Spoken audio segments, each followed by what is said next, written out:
Voy a compartirles el documento. Bien, jóvenes, no sé si hasta el momento vamos bien, o sea, si voy muy rápido, ustedes me pueden decir, ¿verdad? Voy muy rápido, muy lento, no sé. Si hay algo que no quedó claro, puedo repetirlo, ¿verdad?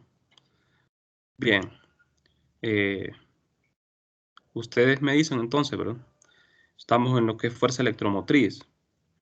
Bien, la fuerza electromotriz dijimos que era una influencia, ¿verdad? Que hace, es una influencia que tiende a hacer que un objeto vaya de un potencial menor a uno mayor, ¿verdad? Eso es el propósito de una fuerza electromotriz, ¿verdad? Aunque en realidad no es una fuerza porque no tiene unidades de fuerza, ¿verdad? Que son newton. En el caso eléctrico, la fuerza electromotriz tiene unidades de voltios. Bien, entonces habíamos en la clase anterior estudiado este tema de la fuerza electromotriz. Aquí tenemos una batería, ¿verdad? Dijimos de que la batería es la fuente más común de FEN. Lo que hace la batería, ¿verdad? Es que con reacciones químicas impulsa una carga del potencial menor al mayor. ¿Por qué se le llama potencial menor al borne negativo y al positivo se le llama potencial más alto? Esto es por la convención, ¿verdad? De que la corriente es carga positiva en movimiento. O sea, la corriente son cargas positivas, ¿verdad? Flujo de carga positiva. Si fuese flujo de carga negativa, entonces sería lo contrario, ¿verdad? La parte positiva sería potencial menor y la parte negativa sería el potencial más alto, ¿verdad? Pero entonces, como la corriente es definida como carga positiva, por eso decimos de que el potencial menor es el negativo y el potencial más alto es el borne positivo. Entonces, la carga positiva es impulsada de un potencial menor a uno mayor, justo como en el caso gravitacional, ¿verdad? Cuando ustedes lanzan un objeto hacia arriba, una piedra, la lanzan de un potencial pequeño a un potencial alto, ¿verdad? Para eso hay que invertir energía, trabajo. Bueno, entonces creo que estábamos por esta parte, ¿verdad? Nos habíamos quedado por aquí. Dijimos de que fuera de las baterías se cumplen estas ecuaciones, que son las mismas ecuaciones de 321, ¿verdad? El campo eléctrico es el negativo del el gradiente del potencial escalar y el rotacional del campo eléctrico es igual a cero, ¿verdad? Esto es fuera de las baterías. Cuando yo estoy fuera de una batería, estoy en un cable conductor, ¿verdad? Donde se cumplen estas dos ecuaciones. Ya no es una fuente de FEN. Bien, lo que queremos hacer hoy es estudiar una relación funcional entre el campo eléctrico y la densidad de corriente J para corrientes libres. Entonces, dado que el campo ejerce fuerza sobre las cargas en movimiento, entonces es posible encontrar una relación entre J y E. La relación que vamos a plantear es esta: J como función del campo eléctrico. Vamos a ver entonces. Cuando el campo eléctrico es cero, J es cero. ¿Por qué será esto, muchachos? ¿Quién me podría responder esto? ¿Por qué si el campo eléctrico es cero, J es cero?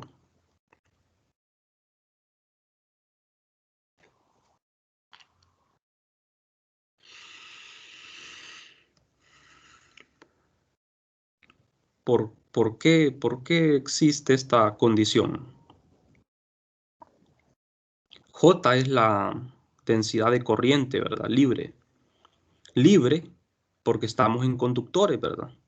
Estamos hablando de conductores que tienen cargas libres. Entonces, J depende del campo.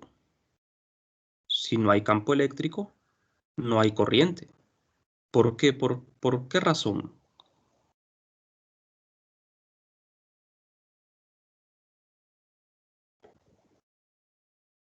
¿Por qué será?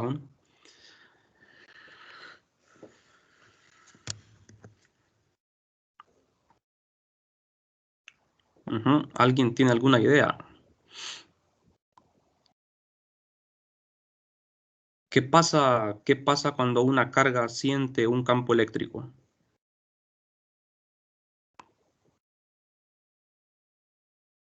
Empieza a moverse. Los electrones viajan en sentido contrario al campo eléctrico y creo que protones, lo que son las cargas positivas, viajan en la misma dirección del campo eléctrico y así es que se produce la fuerza motriz.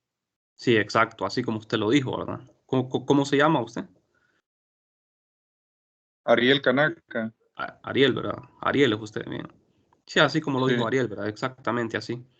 Cuando una carga siente, independientemente de su signo, ¿verdad? Cuando una carga siente un campo, se mueve inmediatamente. Entonces, en un conductor, si no hay campo, las cargas no se van a mover, no hay corriente.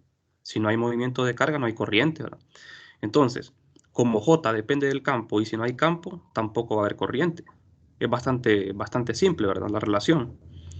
Ahora, Solo, nosotros queremos... Ajá, disculpe, una consulta. ajá. Entonces, lo que nosotros vimos en 321 con respecto al campo eléctrico y que las cargas estaban estáticas, era como algo imaginario o Es como idealizado, porque realmente idealizado, no, sí. no pasaba. Sí, no, en realidad sí pasa, fíjese. Sí ocurre, Pasa. Ok.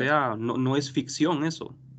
Porque, por ejemplo, ¿se acuerda del ejemplo que pusimos ayer, verdad? Voy a retroceder. Eh, creo que fue, vamos a ver, este. Este es un pedazo de metal, un conductor. Imagínense que este es un conductor, ¿verdad? Un alambre de cobre. Si usted, por ejemplo, eh, hace pasar un campo eléctrico, digamos que usted genera un campo eléctrico en el espacio, ¿verdad? Y lo hace pasar a través de este conductor. ¿Qué va a pasar? Las cargas se van a mover, ¿verdad? La carga positiva se va a mover hacia un lado y la negativa hacia otro. Va a haber un momento en el que hay corriente, ¿verdad? La corriente va en la dirección del campo eléctrico, ¿verdad? Porque la corriente se define como la carga positiva. Pero ¿qué va a suceder? Todos los conductores en 321 decíamos de que estaban en equilibrio, ¿verdad?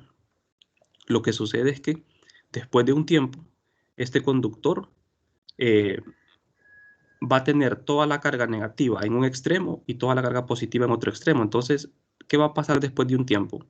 La corriente va a pararse porque ya no va a haber más carga moviéndose.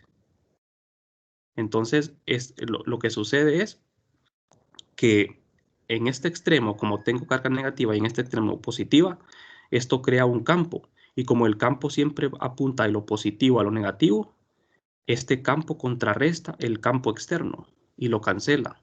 Entonces decimos de que dentro de un conductor el campo es cero. Eso fue lo que estudiaron en 321, ¿verdad? Y eso es cierto, eso se puede dar, ¿verdad? Pero, ¿qué es lo que pasa si uno quiere mantener una corriente constante? O sea, que las cargas no se detengan. Lo que tiene que hacer uno es alimentar esto con una fuente, ¿verdad? Una batería. Si usted conecta este cable a los bornes de una batería, entonces la corriente no va a parar. El problema es que si no está conectado a los bornes de una batería, a una fuente de alimentación, la corriente se va a parar. Vamos a tener corriente solo en un tiempo. Lo que pasa es que en 321 nosotros estudiábamos este tipo de conductores, pero en el equilibrio, ¿verdad? Ya cuando habían alcanzado el equilibrio. ¿Se acuerdan de eso, verdad? De que teníamos una esfera, por ejemplo, y las cargas comenzaban a moverse hacia la superficie. Y una vez que llegaban a la superficie, la carga se detenía, quedaba en reposo, ¿verdad?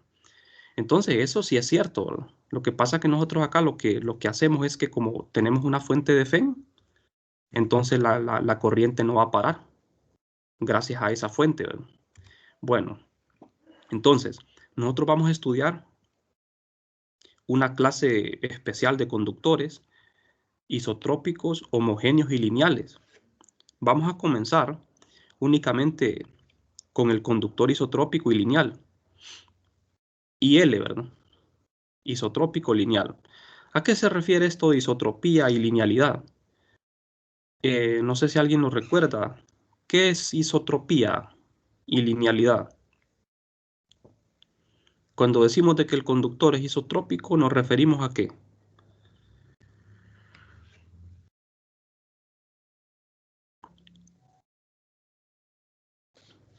Isotropía tiene que ver con dirección, ¿verdad?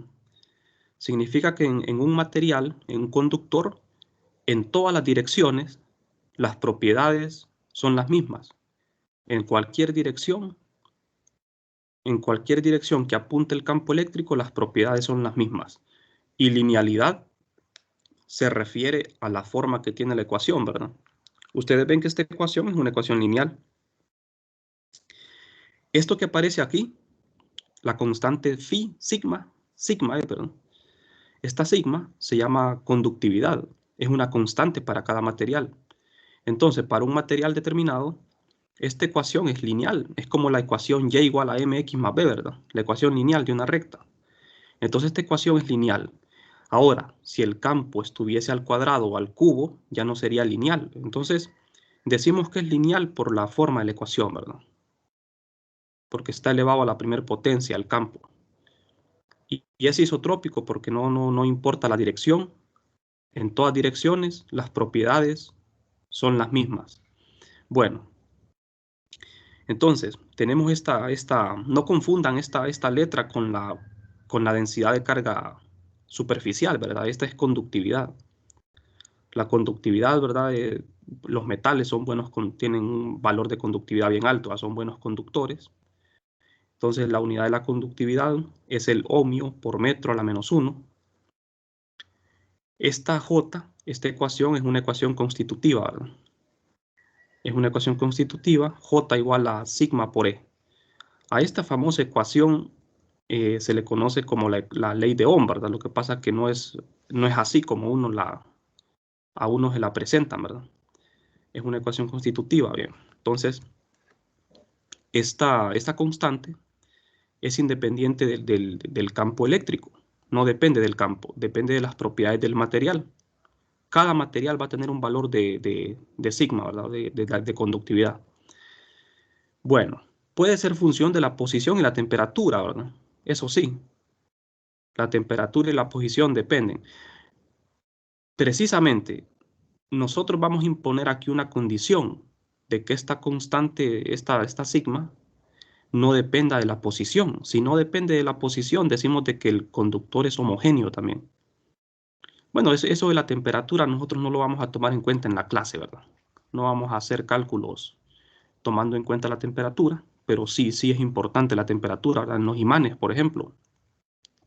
Ustedes no sé si saben de que los imanes, ¿verdad? Con la temperatura, por ejemplo, si yo lo caliento, lo arruino, ¿verdad? El imán pierde su magnetización, ¿verdad? Cuando se calienta.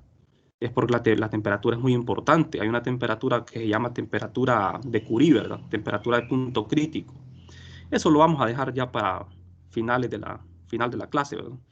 Bueno, entonces vamos a ignorar la temperatura.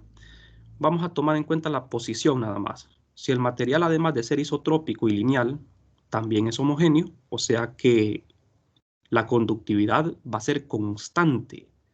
En todos los puntos del material va a tener el mismo valor. A eso se refiere con homogéneo, ¿verdad? Entonces, al tener esa condición, la conductividad es una característica del material. Fíjense bien, esto es muy importante. Siempre que les digan un conductor IHL, significa que esta conductividad es constante. Porque muchos estudiantes, ¿verdad? Cuando ven un problema dicen, el conductor es IHL, pero ¿quién es el valor de conductividad? No, el valor de la conductividad ya lo están dando, ¿verdad? Les están diciendo que es una constante. Porque si solo es IL, significa que sigma no es constante, es variable. Depende de la posición, ¿verdad?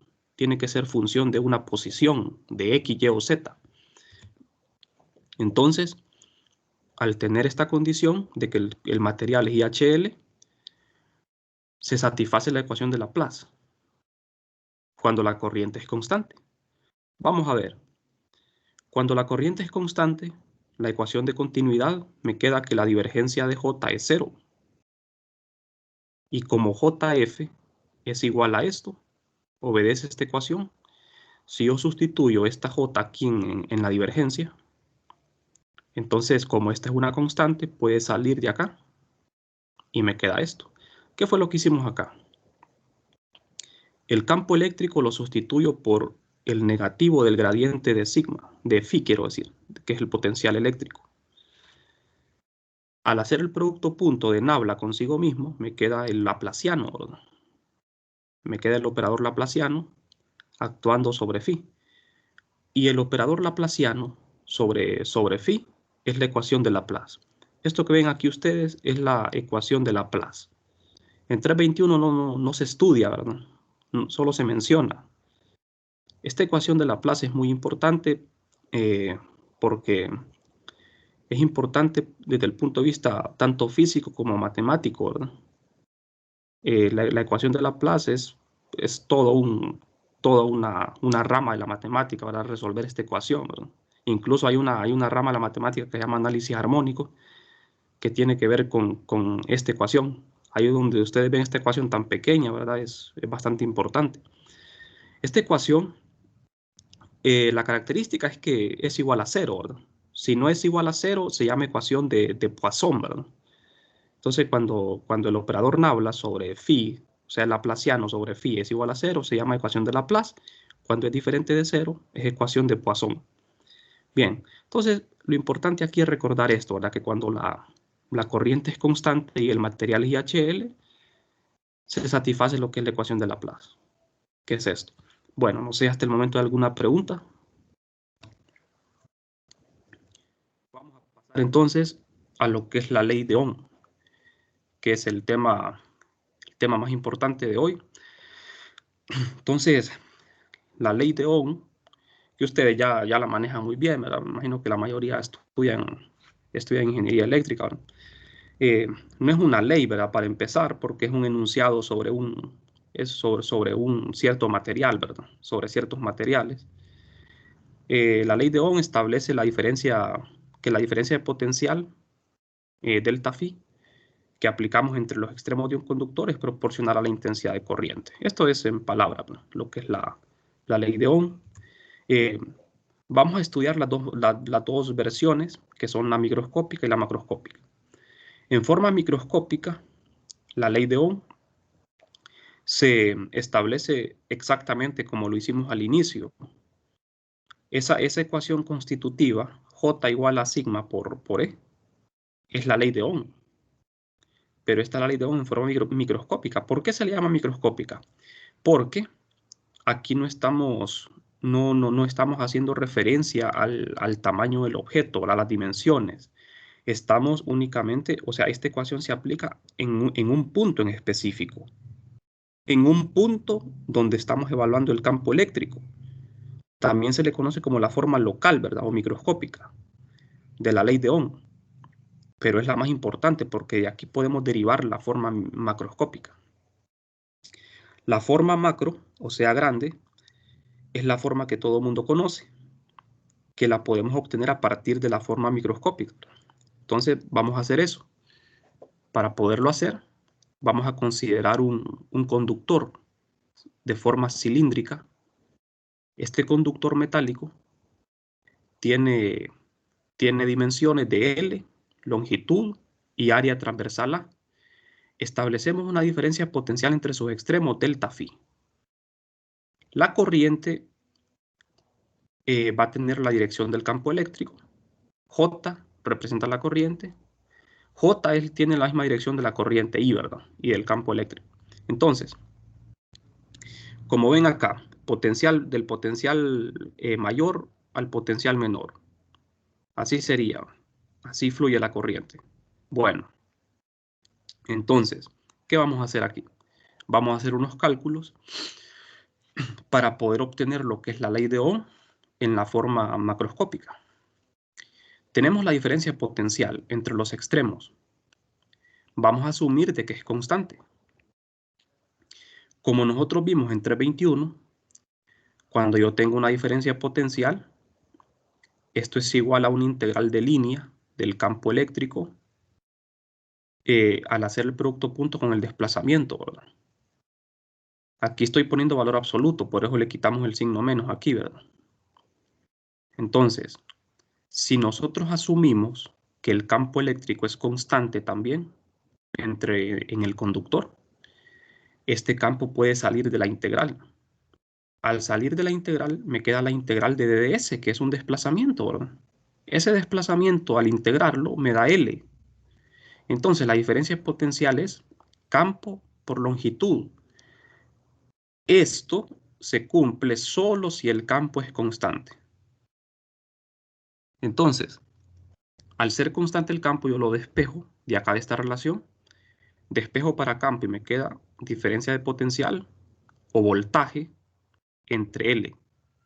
L es el desplazamiento. Que en este caso L es la longitud del cilindro, ¿verdad? Entonces, vamos a ver. J es la densidad de corriente libre. ¿Cómo se define J? Como corriente entre área. Entonces, también tenemos otra expresión para J, que es sigma por E, que es la ley de Ohm en forma microscópica. Como esta corriente que aparece aquí, esta corriente, estamos hablando de lo mismo, ¿verdad? Densidad de corriente libre es lo mismo. Entonces, si yo sustituyo esto, corriente entre área, aquí en el lado izquierdo, y sustituyo el campo eléctrico por esto aquí en el lado derecho, me queda esto. Entonces, ahora lo que vamos a hacer es despejar para la corriente. Despejo para la corriente y tenemos esto. Ahora bien, vamos a simplificar un poco esta ecuación. Aquí tenemos conductividad por área, área transversal del cilindro, ¿verdad? Y L, área y L, longitud y área. Entonces, esto lo podemos escribir de esta manera. Aquí tenemos que la corriente es igual a la diferencia de potencial dividida entre L entre sigma por A. Entonces, esto que está aquí ya es la ley de Ohm, ¿verdad? Solo que falta simplificarlo. Vamos a decir de que L entre sigma por A es R, donde R es la resistencia, ¿verdad? La resistencia es una propiedad geométrica porque depende de las dimensiones del objeto, ¿verdad? De la forma que tiene. La resistencia también puede depender de la temperatura, ¿verdad? Pero como les decía, nosotros aquí la temperatura la vamos a ignorar, ¿verdad? Entonces, la resistencia se mide en ohmios y cuando yo hago uso de la resistencia, la ecuación me queda así. Tal y como ustedes la conocen, ¿verdad? La gente dice voltaje igual a corriente por resistencia, ¿verdad? Voltaje es lo mismo, ¿verdad? Voltaje igual a corriente por resistencia. Esta es la diferencia potencial. Entonces, esta es la famosa ley de Ohm en forma macroscópica, porque aquí ya estamos tomando en cuenta, ¿verdad?, el tamaño de un objeto que tiene dimensiones, ¿verdad?, de área, longitud. Bueno, encontrar resistencia, nosotros acá en el libro de Wagner, no hacen mucho énfasis en lo que es la resistencia, ¿verdad?, en lo que son cálculos. Nosotros acá vamos a tener que abordar ese tema, hacer algunos cálculos para encontrar resistencia. Fíjense que la resistencia de un conductor es independiente de la corriente y de la diferencia potencial. La resistencia depende solo de la geometría, de L y de A, y de la conductividad, que es una propiedad, ¿verdad?, del sistema, porque estamos asumiendo que el objeto es isotrópico, homogéneo y lineal, ¿verdad? O sea que sigma es constante. Entonces, cuando a ustedes les pidan calcular resistencia, ustedes lo único que necesitan es conocer la forma del objeto.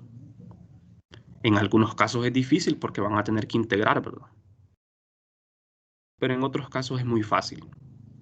Entonces, para otra notación, ¿verdad? Podemos escribir en vez de diferencia potencial, podemos poner la FEM, ¿verdad? Porque es lo mismo. La FEM, la diferencia potencial, es igual a I por R.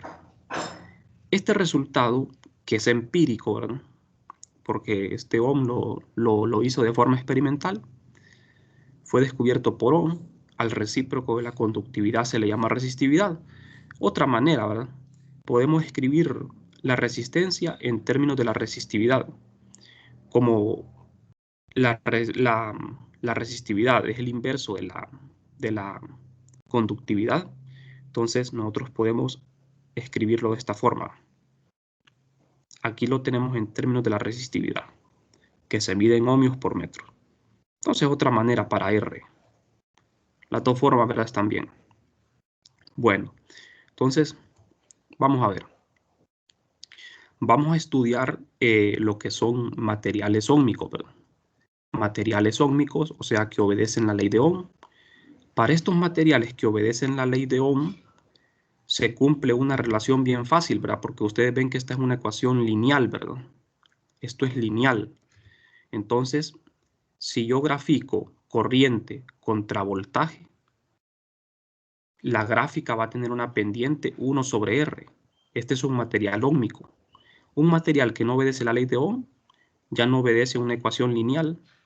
Entonces, no se cumple esta relación si nosotros graficamos, ¿verdad? Lo que es corriente contra voltaje. Entonces, esto lo vamos a dejar para después, ¿verdad? Cuando estudiemos, entremos a lo que es la materia, esto de los semiconductores, eso no lo abordamos en la clase. Bueno, algo para resumir aquí esta teoría, algo muy importante con respecto a los conductores, es que los buenos conductores tienen conductividades bien altas. Un conductor perfecto va a tener una conductividad que tienda a infinito. Conductor perfecto, ¿verdad? Y un aislante va a tener una conductividad cercana a cero.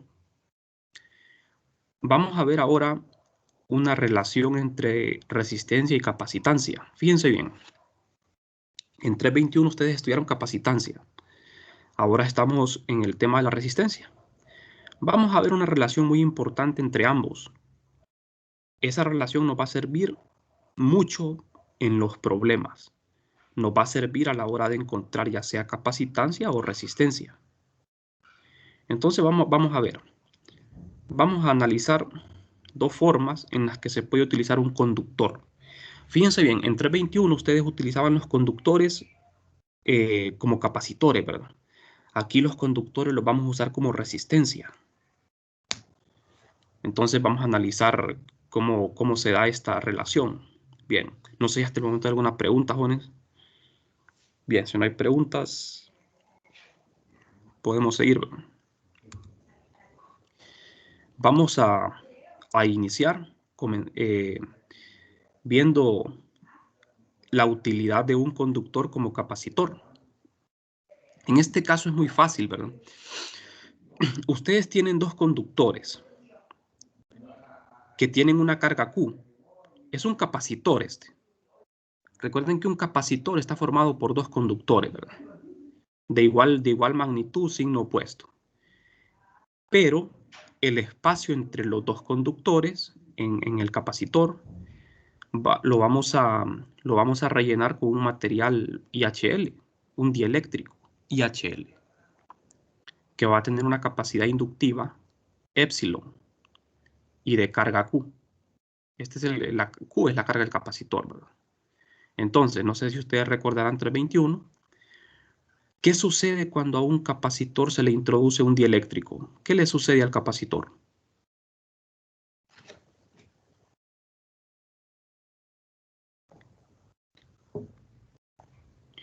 ¿Se acuerdan qué le sucedía al capacitor cuando introducimos un dieléctrico?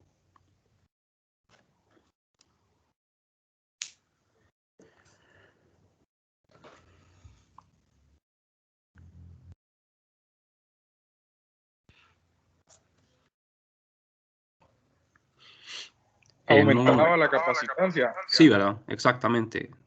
Exactamente, así como lo dijo usted. Aumenta la capacitancia. Es una ventaja, ¿verdad?, de usar dieléctricos.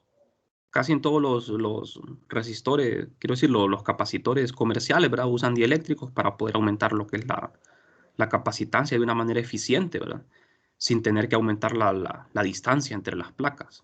En vez de aumentar la distancia entre las placas, mejor introducen un dieléctrico, es más fácil. Entonces, este material dieléctrico tiene una permitividad epsilon. La permitividad, jóvenes, no sé si recuerdan, el significado de la permitividad es cómo afecta el campo eléctrico a este medio. La forma en que el campo afecta a un medio se mide por la permitividad. El vacío tiene una permitividad, ¿verdad? Epsilon sub 0. pero la permitividad de un dieléctrico es mucho mayor, ¿verdad? Entonces aquí tenemos un capacitor. ¿Qué pasa entonces? Como tenemos un capacitor, la diferencia de potencial, si ustedes recordarán, entre las placas de un capacitor la encontramos de esta forma. La carga en las placas del capacitor es una carga superficial, ¿verdad? Porque como es un conductor, toda la carga reside en la superficie. Entonces tengo carga superficial, así. Esto que aparece aquí en el argumento de quiero decir en el integrando, es la densidad de carga. No voy a derivar esto, la vez esto lo dieron en 321. La densidad de carga superficial se puede escribir como la permitividad por E, es una ecuación constitutiva. Permitividad por el campo. Como la permitividad es constante, sale y me queda esto. Vámonos a la definición de capacitancia. Capacitancia se define como carga entre diferencia potencial. La capacitancia siempre es positiva, ¿verdad? Siempre es positiva. Entonces, sustituyo aquí en la capacitancia la carga, que es esto. Lo sustituyo acá, esta integral aquí. Y sustituyo la diferencia potencial, que es esto, aquí en el denominador. Entonces ya tengo la capacitancia en términos de campo eléctrico y de la permitividad del dieléctrico. Fíjense bien, jóvenes, aquí estamos estudiando dieléctrico y HL. Hay conductores y HL también, ¿verdad? La diferencia es que en un dieléctrico y HL tenemos que definir una permitividad. En un conductor y HL definimos lo que es conductividad, ¿verdad? Una conductividad. Bueno, entonces aquí tenemos la capacitancia. Ahora bien, ¿qué pasa si yo tengo dos conductores, pero los dos conductores los utilizo como resistencia? La diferencia es que en vez de introducir un dieléctrico, lo que vamos a introducir en los dos conductores es un material conductor IHL. Conductor IHL. O sea que ahora, en vez de una permitividad, tenemos una conductividad. Este es un material que conduce la electricidad, es un conductor. Entonces, entre las placas de estos dos conductores va a haber una diferencia de potencial igual a delta phi. Se satisface la ecuación de Laplace, ¿verdad? O sea, aquí puede circular corriente, puede haber flujo de carga. Entonces, en esta circunstancia, la corriente va a ser constante, ¿verdad? Porque se satisface la ecuación de Laplace. Entonces, vamos a ver los cálculos. La corriente que puede atravesar a través de este conductor, que puede fluir, ¿verdad? A través de ese conductor, se escribe así, ¿verdad? Corriente en términos de la densidad. Como J es igual a esto por la ley de Ohm, conductividad por el campo, la conductividad es constante, sale. La diferencia potencial siempre se define de la misma forma. Y la ley de Ohm en forma macroscópica es esto. De aquí, fíjense bien, saco el inverso de 1 entre R. Aquí lo que hicimos fue reacomodar esto, ¿verdad? De otra manera, disponerlo de otra forma. 1 entre R es igual a I entre la diferencia potencial. Entonces, 1 entre R es igual a I, y es esto, lo sustituyo, y la diferencia potencial es esto. Entonces, vamos a ver, ¿qué es lo que queremos lograr con esto nosotros? Lo que queremos conseguir es lo siguiente. Tenemos que 1 entre R es esto. Es la razón de una integral de línea del campo y una integral de superficie y una integral de línea. Y C, me voy a ir atrás, C es también la razón de una integral de superficie del campo y una integral de línea del campo. Ustedes ven que C es muy parecido a 1 entre R. La única diferencia es que aquí en el numerador aparece la conductividad y acá aparece permitividad. Entonces los lados derechos son idénticos, excepto porque aquí aparece epsilon y acá aparece sigma. Entonces, ¿qué va a suceder aquí? Lo que vamos a hacer es esto. Vamos a quitar este sigma de acá, conductividad. La vamos a pasar a dividir acá, al lado izquierdo, de manera que los lados derechos de las dos ecuaciones sean idénticos. Y en la ecuación para C también pasamos la permitividad a dividir acá. Los lados derechos son lo mismo. Entonces, si los lados derechos son iguales, ¿qué hacemos? Si los lados derechos de estas ecuaciones son los mismos, los lados izquierdos tienen que ser los mismos, ¿verdad? Lógica, ¿verdad? Entonces, los lados izquierdos tienen que ser iguales en las dos ecuaciones. Entonces, 1 entre R por los sigma es igual a la capacitancia entre permitividad. Y ya tenemos la relación entre capacitancia y resistencia. Entonces, acomodando esto de otra forma, multiplico R por C y me queda que R por C es la permitividad del material IHL, del dieléctrico, entre la conductividad de un conductor IHL. Esta es la relación entre resistencia y capacitancia. Pues no sé, jóvenes, si tienen alguna pregunta hasta el momento. ¿Para qué nos va a servir esta relación? Nos va a servir en algunos casos para encontrar capacitancia o en otros para encontrar resistencia. Por ejemplo, a veces, ¿verdad? No podemos medirse de forma indirecta, ya que es más fácil medir la resistencia mediante un voltímetro. Ustedes pueden medir la resistencia y de aquí despejar para lo que es la capacitancia. Claro que tienen que conocer, ¿verdad?, lo que es la permitividad y la conductividad. La permitividad, recuerden que se define para un dieléctrico y la conductividad en un conductor, ¿verdad? Bueno, entonces no sé si hay alguna pregunta. Una consulta. Ajá. Con respecto a sigma, ¿verdad? Veo que tiene tres significados. Uno es el de densidad superficial de carga. El otro es densidad superficial, pero de corriente. Y también Ajá. significa conductividad. O sea que Sí, esa sí. misma... Sí, entiendo. Ese es un problema, ¿verdad? Porque como no hay tantas letras para nombrar eso. Entonces, bueno, ahí no queda de otra que aprenderse estas ecuaciones, ¿verdad? En las relaciones, porque cuando la definimos así, en esta ecuación, es conductividad. Generalmente, cuando es densidad de carga, por ejemplo, si en un problema a usted le aparece densidad de carga, conductividad también, las dos, a la densidad de carga se le coloca un subíndice, en el libro de Wagner, un subíndice CH, por carga en inglés, ¿verdad? Le colocan un subíndice CH para denotar que es carga, para no confundirlo con conductividad. Y cuando lo escriben así, simplemente se refiere a conductividad. Entonces, es buena pregunta esa, ¿va? De ahora en adelante, cuando usemos densidad de carga volumétrica o superficial, le vamos a poner un subíndice CH para denotar que es carga. Lo mismo va a pasar, ¿verdad? Para no confundirlo con la resistividad. Por ejemplo, ustedes ven que la resistividad se usa el mismo símbolo de la densidad de carga volumétrica. Entonces, cuando usted tenga densidad de carga volumétrica, le va a poner un subíndice CH, porque es carga. Y cuando es así, simplemente ρ es resistividad. Entonces, creo que en la clase de hoy nos quedaremos por aquí, ¿verdad? Porque ya mañana vamos a pasar a lo que es estudiar la potencia. Ya vamos a terminar, ¿verdad?, con este capítulo. Recuerden que este capítulo se va a evaluar en teoría. La primer prueba es teórica, la segunda es práctica. Sobre el capítulo 12, ¿verdad? La primera prueba sería el lunes de la siguiente semana. Entonces traten de ir viendo los videos, ¿verdad? Yo les subí al aula virtual por si alguien ha perdido clase.